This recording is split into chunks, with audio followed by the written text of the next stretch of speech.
Hey there, it's David here. I'm the head coach of the Body Shapers, and I want to film a little video today to actually just help you out with how to get good at chin-ups. Because chin-ups are a fantastic exercise, but they're extremely challenging for most women, and they just find they don't know where to start with them really.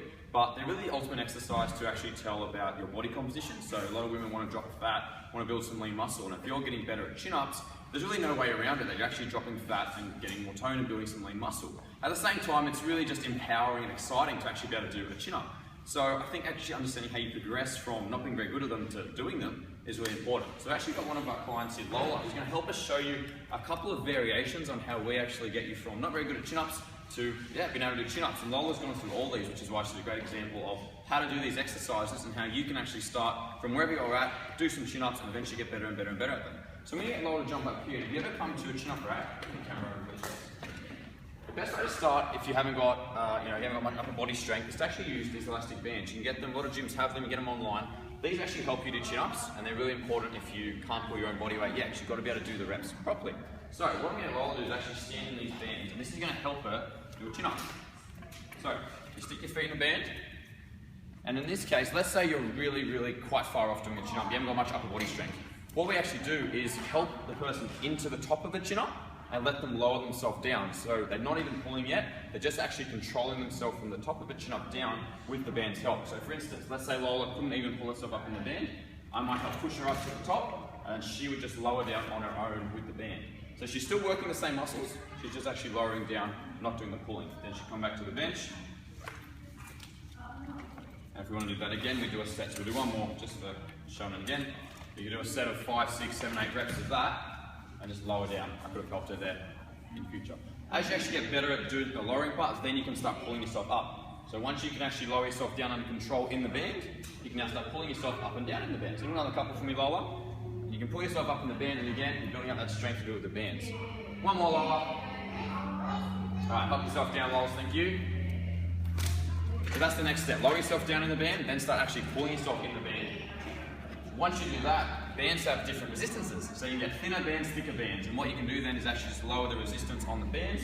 We've got ones like that. We use all the way down to little thinner bands like this. And again, it just helps you progress, because as you get better and better, you need to use less and less help. The bands are the way to go with that.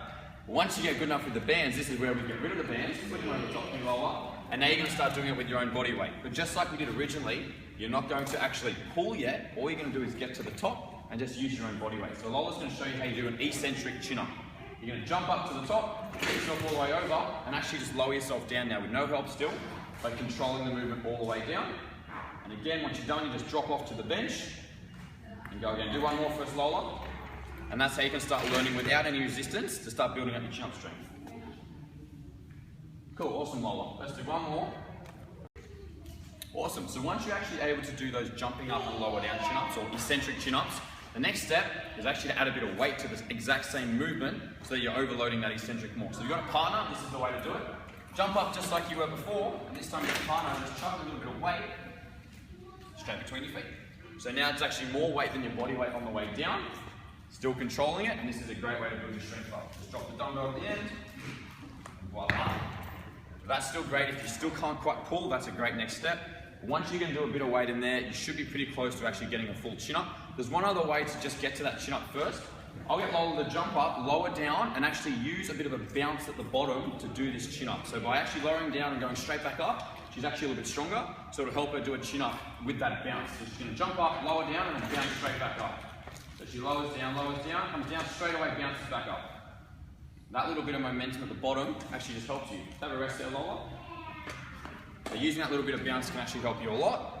Once you can do that, then the next step is doing a full proper chin-up, which is where you actually start from a complete dead hang, and then you can pull. Let's see if Lola's got a bit left in the tank to do one. She's done a few chin-ups already, we'll see. But then obviously you want to start all the way from that end position, all the way over, and that's what a proper chin-up actually is. Let's have a look at Lola's got a bit in the tank. No pressure or anything. Up you go. And magic. And that's what you eventually get to.